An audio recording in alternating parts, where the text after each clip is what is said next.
आज मैं जो आपको अपना अनुभव आपसे शेयर करने की एक केस के थ्रू कर रहा हूँ,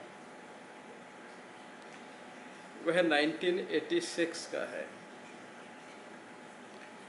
और यह केस मेरे को रेफ़र हुआ था आगरा से। आगरा में एक लड़का था जिसका नाम था संजय, और ये संजय के एलियास यानी कि छोटे नाम दूसरे भी थे, जैसे वो छोटे के नाम से भी जाना जाता था और एलियास डॉन के नाम से भी पहचाना जाता था। उसके फादर का नाम था मोहनलाल। यह व्यक्ति एक मर्डर केस में पकड़ा गया, 302 के केस में पकड़ा गया, और पकड़ करके ये पुलिस की कस्टडी में था इंटेरोगेशन के लिए। जब वह इंटेरोगेशन में था, उस समय क्योंकि पुलिस स्टेशन में ही एक अलग से कमरा बना होता है जिसके अंदर ये सब जो लोग होते हैं उनको रखते हैं। टॉयलेट पुलिस स्टेशन में अक्सर जो इस तरह का कमरा होता है, या जेल का कमरा कह दीजिए, कोतवाली की जेल, उसमें बाहर होता है टॉयलेट जो है, उसकी व्यवस्था बाहर होती है। तो इसने लगभग दिन के 3 बजे के करीब टॉयलेट जाने की इच्छा जाहिर की, और टॉयलेट का यूज़ करने के लिए उसने कहा कि मुझे 1 बोतल पानी चाहिए। जो ड्यूटी पे कांस्टेबल थे उन्होंने 1 बोतल पानी उसको भर के और दे दिया, और वह टॉयलेट में चला गया। जब वो 3:50 तक टॉयलेट से नहीं निकला और टॉयलेट के अंदर ही रहा, तो जो ड्यूटी कांस्टेबल था, उसने तुरंत दूसरों को भी इन्फॉर्म किया कि क्या बात है, घंटा भर हो गया और यह टॉयलेट से बाहर नहीं निकला है। पुलिस वाले गए, उन्होंने टॉयलेट के पास कान लगा के सुना, तो अंदर से करहाने की आवाज़ आ रही थी। तो वो एकदम से सजग हुए, उन्होंने जाके दरवाज़ा तोड़ा और अंदर देखे कि टॉयलेट में वह आदमी पड़ा हुआ है और करहा रहा है, और उसके शरीर पर कुछ वुंड हैं, और बाईं टांग से, थाई से जिसे हम कहते हैं, जंघा से उसके खून भी निकल रहा है, और बाथरूम में काफ़ी खून है। वह तुरंत उसको उठा करके और हॉस्पिटल ले गए, जो डिस्ट्रिक्ट हॉस्पिटल था आगरा का, वहाँ पे ले गए। आगरा हॉस्पिटल ले जाने पर, पहुँचने पर डॉक्टर्स ने उसका मेडिकल एग्जामिनेशन किया और उसे ब्रॉट डेड, मरा हुआ लाए हैं, ऐसा कह के मॉर्चरी में भेज दिया। पुलिस ने नेचुरली एसडीएम को इन्फॉर्म किया, और एसडीएम के तत्वाधान में ही ऐसे केसेस का इंक्वेस्ट की जाती है, मजिस्ट्रियल इंक्वेस्ट 100 सेक्शन 176। तो उसी तरह की इसमें इंक्वेस्ट कंडक्ट हो गई। अक्सर ऐसे कंडक्ट में पुलिस वाले ही काम करते हैं, लेकिन सुपरविज़न एसडीएम का उसमें रहता है। उन्होंने पूरी अपनी उसकी इंक्वायरी कंडक्ट की, कब गया, कैसे आया, कब वो पुलिस वालों ने पकड़ा था, कब से उसको लॉकअप में रखा हुआ था, यह सारी उन्हें वारदात के और जो पंचों के स्टेटमेंट वगैरह लेने होते हैं, वो सब कार्रवाई कंप्लीट करके उन्होंने डेड बॉडी को मई कागज़ के सीएमओ को फॉरवर्ड कर दिया। सीएमओ ने उन पेपर्स को रिसीव किया और एक डॉक्टर RC जैन थे, उन डॉक्टर्स को यह केस दे दिया गया पोस्टमार्टम करने के लिए। उनकी शायद उस दिन ड्यूटी रही होगी हॉस्पिटल के रोस्टर के हिसाब से। डॉक्टर जैन ने पोस्टमार्टम किया, जो एक्सटर्नल इंजरीज थी उनको, उन इंजरीज को भी एग्जामिन किया और जो टांग पे जहाँ से ब्लड निकल रहा था उस इंजरी को भी उन्होंने एग्जामिन किया और उन्होंने थोड़ा जब वुंड को ओपन किया तो पाया कि सेफेनस वेन वहाँ पे होती है, काफ़ी बड़ी वेन होती है, अगर वो ब्लीड करे तो आदमी मर सकता है। तो उसकी सेफेनस वेन जो है वो कट चुकी है और वो काफ़ी उससे ब्लड निकल चुका था और उन्होंने कॉज ऑफ डेथ भी यही दिया कि यह जो टांग की जंघा की सेफेनस वेन है वह कट गई, इसलिए उन्होंने। अब जब पुलिस ने इंक्वेस्ट की थी तो उस वक्त उनको टॉयलेट में एक टूटी हुई शीशी मिली थी, टूटी हुई बोतल मिली थी शीशे के, ग्लास की, और यह वही बोतल थी जो कांस्टेबल ने पानी भर के उसको दी थी। उसी बोतल को उसने तोड़ करके और तोड़ने के बाद जैसे मार्जिन शार्प हो जाते हैं उसको एक वेपन की तरह उसने यूज़ किया। इसको पहले उसने अपने पेट पर मारा, जिससे 3 कंट्यूज्ड ब्रेडेड एरिया 3-4 जो हैं वो पेट पे आए, जो वहाँ मौजूद थे, प्रेजेंट थे, और फिर कोहनी की चोट उसको ऐसे ही लग गई क्योंकि उसको तोड़ते वक्त कहीं कोहनी टकरा गई तो कोहनी पे भी उसके चोट आ गई थी। और उसके बाद जब इससे बात नहीं बनी, पेट के वुंड से इतना ब्लड नहीं निकला और उसको लगा कि मैं इससे नहीं मरूंगा, तो उसने वही बोतल लेकर के अपनी टांग पे मारी और टांग पे मारने से जो शार्प, क्योंकि कांच जो है वो टूटने के बाद शार्प हो जाता है और बहुत शार्प हो जाता है, कई बार तो ब्लेड से भी ज़्यादा शार्प हो जाता है। उस शार्प एंड को जब उसने मीडियल साइड ऑफ यानी कि बाएं थाई के अंदर की तरफ उसको मारा और वहीं पे सेफेनस वेन होती है, वो सेफेनस वेन कट गई और उससे ब्लड निकलने लगा। अब सब सेफेनस वेन काफ़ी थिक होती है, ये काफ़ी ब्लड को ऊपर ले जाती है, तो सारा ब्लड बाहर वहाँ पे गिरने लगा और धीरे धीरे वह बेहोश होकर के वहाँ पे टॉयलेट के अंदर ही गिर पड़ा, जो बैठा हुआ था वहीं से गिर पड़ा नीचे। इसलिए पुलिस वाले जब पहुँचे तो उन्होंने देखा कि वो टॉयलेट में गिरा हुआ है और कराह रहा है।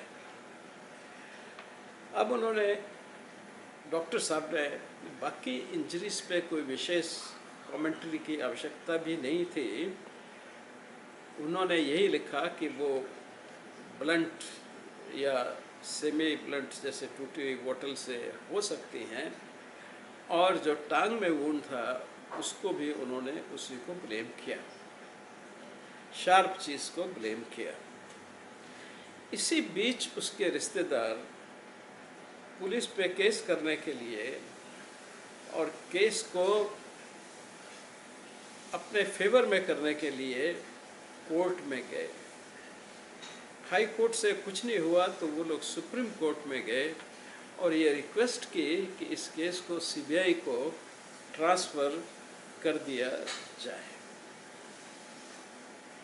सुप्रीम कोर्ट ने ये ऑर्डर दे दिए कि सर्कमस्टांसेस को देखते हुए पूर्णतया हम नहीं कह सकते, सेटिस्फैक्ट्री नहीं है कि यह मर्डर ही है, इसलिए सीबीआई इसको इन्वेस्टिगेट करे। सीबीआई की ब्रांच आगरा के या यूपी के लिए उस वक्त देहरादून में हुआ करती थी, वहाँ पे इनका ऑफिस था। तो यह केस देहरादून ब्रांच को चला गया सीबीआई से। देहरादून ब्रांच के जो इंचार्ज थे उन्होंने मेरे को पत्र लिखा और साथ में उन्होंने एक अपना व्यक्ति भी भेजा, एक इंस्पेक्टर भी भेजा मेरे से डिस्कस करने के लिए। अब जैसा मैंने पीछे आपको बताया था कि यह वह समय था 85-86 का, 86 का खास करके, जब मेरे बॉस उसी साल रिटायर हो रहे थे। तो उसमें असहयोग के अलावा कुछ लोगों ने एक जगत सिंह नाम के लॉयर को अपना एंगेज करके और काफ़ी सारी केसेस के ऐसे आलतू फालतू केसेस की एक पिटीशन, काफ़ी पिटीशन से एक नहीं 36 पिटीशन उन्होंने हाई कोर्ट और सुप्रीम कोर्ट में मिलकर डाली थी। यह वो समय था जब मुझ पर बहुत सारे कंट्री के बड़े बड़े केसों का भार था। इंदिरा गांधी का केस भी था, दूसरे केसेस भी थे, बहुत सारे केसेस उस वक्त चल रहे थे। काफ़ी बड़े बड़े लोगों को मारा गया था, चाहे वो अर्जुन दास हो या फिर जो ललित माकन हो और उनकी पत्नी हो। तो ऐसे बहुत सारे केसेस, प्राय सारे ही उस वक्त केसेस जितने चल रहे थे दिल्ली और दिल्ली के बाहर भी, उन सब की मेडिको लीगल प्रोसीडिंग्स में मैं डायरेक्टली या डायरेक्टली सब में इन्वॉल्व था। और वह मेरा काफ़ी समय भी ले रही थी और मुझे थोड़ा सा एक टेंशन भी दे रही थी, क्योंकि इतने सारे केस एक साथ आ जाना और सबके एक साथ मीटिंग्स अटेंड करना और उसमें कहीं फाइंडिंग्स एक की दूसरी में न चले जाएं, बहुत ही सतर्क रहने की आवश्यकता रहती थी। और उसी समय जो मेरे मित्र लोग यहाँ थे जो वो केस वगैरह डालने के लिए थे, उनका आइडिया सबका यही था कि शायद मैं घबरा करके या तो छोड़ दूँगा या मैं भाग जाऊँगा। मुझे मालूम था सत्य परेशान हो सकता है पर पराजित नहीं। इसमें मेरा हमेशा विश्वास रहा कि ट्रुथ जो हमेशा परेशान होता है पर वो हारता नहीं है, वो एक दिन जीतता ज़रूर है। इस सब में समय बहुत लगा बट फाइनली सब चीज़ मेरे फेवर में ही गई, बड़े नेचुरल वे में, बड़े फेवर में गई। तो इसलिए मैं थोड़ा सा आशंकित था। तो मैंने उनको फर्स्ट इंस्टेंस में मैंने कहा कि देखो मेरे पे इतने सारी लोग पीछे पड़े हैं, वकील भी उसके अंदर शामिल हैं और पॉलिटिकल पार्टियां भी कुछ शामिल हैं, कि वो भी नाराज़ थी मेरे, क्योंकि जो दूसरे जिन लोगों के मैं इन्वेस्टिगेशन में इन्वॉल्व था वो अलग पार्टी के थे। और जो मैं उस बात की चर्चा नहीं करना चाहता क्योंकि ये पॉलिटिक्स हिंदुस्तान की बहुत गंदी है। इतनी गंदी पॉलिटिक्स मेरे ख्याल में दुनिया में और कोई होती है या नहीं है मैं नहीं जानता, पर यहाँ बहुत गंदा हिसाब था, अब भी है शायद। तो उसके कारण मैं थोड़ा सा विचलित तो नहीं होता था कभी भी, लेकिन मैं सोचा जरूर करता था। तो इसी सोच के लिए सतर्क होने के कारण मैंने कहा कि आप इसमें मजिस्ट्रेट के ऑर्डर करवा दीजिएगा या कोई जुडिशियल ऑर्डर करवा दीजिएगा, क्योंकि ऐसे केसेस को ही उन्होंने सुप्रीम कोर्ट में और हाई कोर्ट में चैलेंज किया है। उसके उपरांत वहाँ के जो इंचार्ज थे उन्होंने मुझे एक पर्सनल पत्र लिखा कि डॉक्टर डोगरा, हमने इस चीज़ को एग्जामिन कर लिया है, वकीलों से, सबसे जो पब्लिक प्रोसिक्यूटर रहते हैं उन सबसे बात कर ली है, इसमें आप ओपिनियन देंगे, आपने पहले भी दिए हैं, तो कोई आप पे किसी तरह का कोई केस नहीं कर सकेगा, इसलिए आप बेझिझक इसमें अपना ओपिनियन दीजिएगा। जब उन्होंने मुझे इतना एश्योरेंस किया तो मैंने इस केस में फिर अपना ओपिनियन, बड़ा एक डिटेल्ड ओपिनियन बना करके दिया। उनके बेसिक दो ही क्वेश्चन थे कि यह चोटें किससे आई हैं खास पर पेट पर पे, और दूसरी जो टांग पे चोट थी, थाई पे चोट थी। और क्या ये जो बॉटल जो टूटी हुई उसने तोड़ी हुई मिली है, वो साथ में ही थी, उसका एग्जामिन करके ये भी बताएं कि यह फैटल वुंड कौन सा है इनमें से, और जो फैटल वुंड है वो इस बोतल से हो सकता है कि नहीं है। और तीसरा क्वेश्चन था कि ये जो फैटल वुंड है ये sufficient to cause death in ordinary course of nature है कि नहीं, क्योंकि ये कोई वाइटल पार्ट नहीं है। जंघा जो है वो वाइटल पार्ट नहीं है। अक्सर आदमी की समझ में ये आता है कि जो वाइटल पार्ट पे इंजरी है, जैसे चेस्ट पे हो, एब्डोमेन पे हो, हेड पे हो, वो तो ऑर्डिनरी कोर्स ऑफ नेचर में फैटल हो सकती है, लेकिन जो वाइटल पार्ट पे नहीं है वो नहीं। लेकिन हमने कहा कि नहीं, ये वाइटल पार्ट है। क्यों कि जंघा में बड़ी बड़ी वेंस नीचे की जो टांगों से आती हैं वो निकलती हैं, वो उसमें, हाँ, नॉलेज वाले पार्ट की मैं नहीं कह सकता कि भाई वेदर उस किसी आदमी को इसकी नॉलेज होगी या नहीं होगी, लेकिन ये बात वहीं ख़त्म हो जाती है, क्योंकि मेरे ओपिनियन में यह इंजरीज सेल्फ इन्फ्लिक्टेड हैं, क्योंकि उसी वेपन से पेट पे इंजरीज है जो कि उसकी शेप और साइज से कंसाइड कर रही है, और उसी के मार्जिन से, जो शार्प मार्जिन है, उससे कंसाइड कर रही है जंघा की। तो इसलिए उस प्रश्न का कोई ज़्यादा इम्पोर्टेंस नहीं है कि वो सफिशिएंट टू कॉज डेथ है कि नहीं, क्योंकि मेरे विचार से यह सुसाइडल वुंड है। इस आदमी ने जेल के अंदर सुसाइड किया है। अनऑफिशियली मेरे से बात करने लगे कि क्या व्यक्ति ऐसे कर सकता है सुसाइड। मैंने कहा बिल्कुल कर सकता है। परेशान, जब जेल की कल्पना, जेल में जाना एक अलग चीज़ है और जेल का डर एक अलग चीज़ है। जेल हमेशा डर से, जेल के डर से ज़्यादा डरावनी होती है। इसलिए कोई भी बड़ा बदमाश या डॉन जो अपने आप को समझता है, वो जेल के आने में टूट जाता है, और जो उसको सहन कर लेता है वो उसका आदी हो जाता है। तो ये बहुत ही भयंकर परिस्थिति होती है जेल में या कस्टडी में किसी के रहना।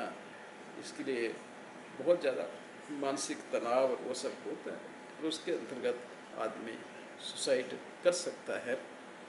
इस तरह से यह केस बंद हुआ, क्योंकि बाद में वैसे ही रिपोर्ट बना करके और उन्होंने सबमिट कर दी, जो फाइनली एक्सेप्ट हो गई। तो ये था आज का केस। धन्यवाद।